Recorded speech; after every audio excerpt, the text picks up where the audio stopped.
All right, we're going to do another video today where we're talking about all characters ranked, and we're going to rank characters based off usefulness. Of course, most staple characters are going to be rated 2 because they can be used in Blitz and War. And then we've got other game modes, and I'm also going to take into account for PvP because we got the Battle Pass notification for the developers on Friday saying that is going to be a thing with PvP. So I'm also counting for PvP, Dark Dimension 3, Raids U7.5, and of course Arena. And so this list takes into account the number of game modes that characters are useful. Now let's go and take a quick look at it. And there's some changes I want to talk about. Plus there's also ISO 8 came to the game this month. And then also we've got 3 new characters that were added. So the 3 new characters out of the game were, of course, Anti-Venom, Scream, and She-Hulk. And let's just get She-Hulk out of the way and put her on this list. I put her as a 2 because I gave her a benefit of the doubt, but I'm going to be frank with you. There was some discussion of making She-Hulk a 1. A lot of people are telling me that they don't even use She-Hulk in Blitz.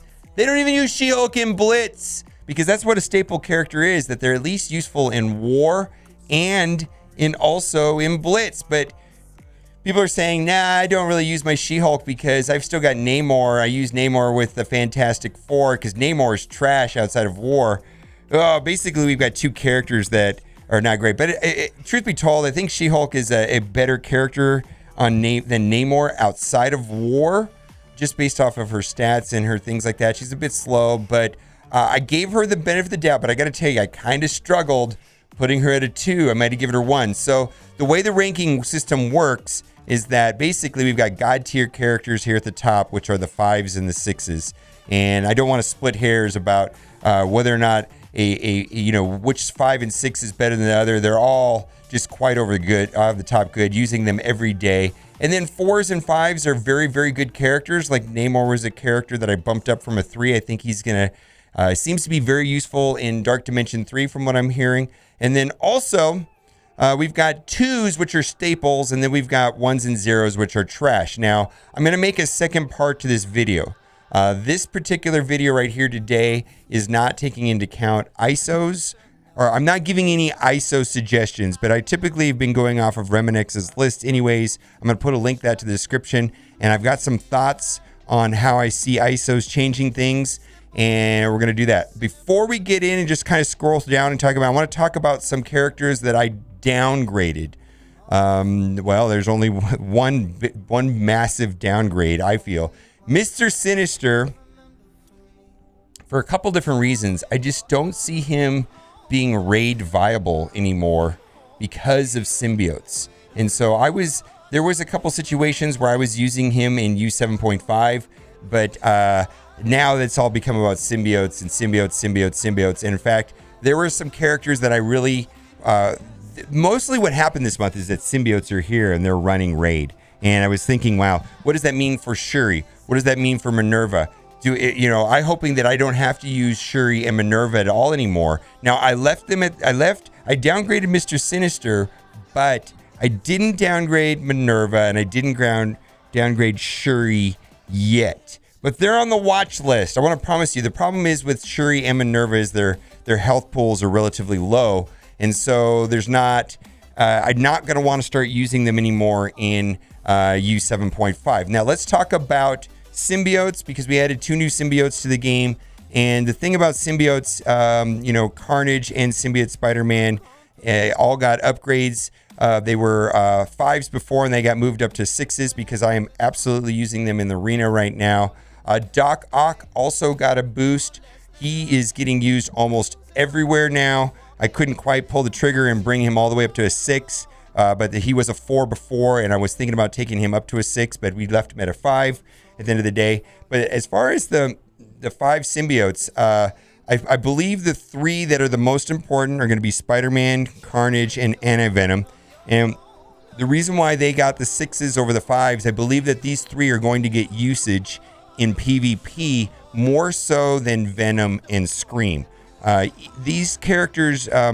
Carnage, Symbiote Spider-Man, and Anti-Venom have more merit on an individual basis than Scream and Venom when you talk about them, as a single character. And yes, I think Venom has a great kit. He's just a little bit slow, Scream's a little bit squishy, and I think the value of Carnage and Symbiote Spider-Man in PvP have already been thoroughly explored, and we're aware. And some people that I value, Nietzsche, chimed in the chat and said, no, Anti-Venom's getting used in PvP. He's great. I'll take his word for it because the kit looks like there. I just haven't done a lot of PvP lately because there's no incentive to do so. So as far as 6s this month, Black Bolt, Carnage, Ebony Maw, Emma Frost, Hela, Phoenix, Symbiote Spider-Man, Ultron are all 6s. I don't want to say that the 5s are any worse. They're just maybe not as good in one game mode. Doc Ock, Minerva, Mr. Sinister, Scream, Thanos, and Venom. And when you're deciding what characters to take to 14 and what characters to put T4s into, my suggestion is to look at these characters first. Also, if you're thinking about doing gold promotion credits, some of these characters are kit-based and don't really get the benefits from gold promotion credits. Like Ebony Maw is a character where he really doesn't get a lot of benefit. I mean, every character gets benefit from red stars. I get that. I mean, every character can use more resistance and more health. We're talking about, does the character really get a benefit from the added focus? Well, Ebony Maw does, sure. But does he really get added bonus from the damage? Not really.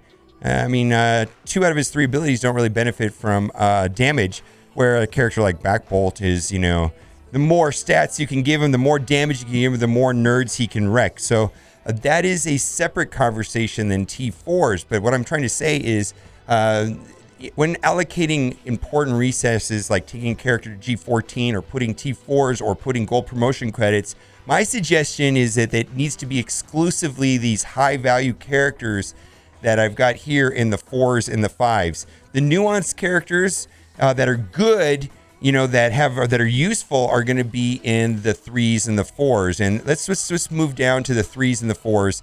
3s and the 4s are going to be characters that I believe are very, very, very good, but they're not being used in every single game mode.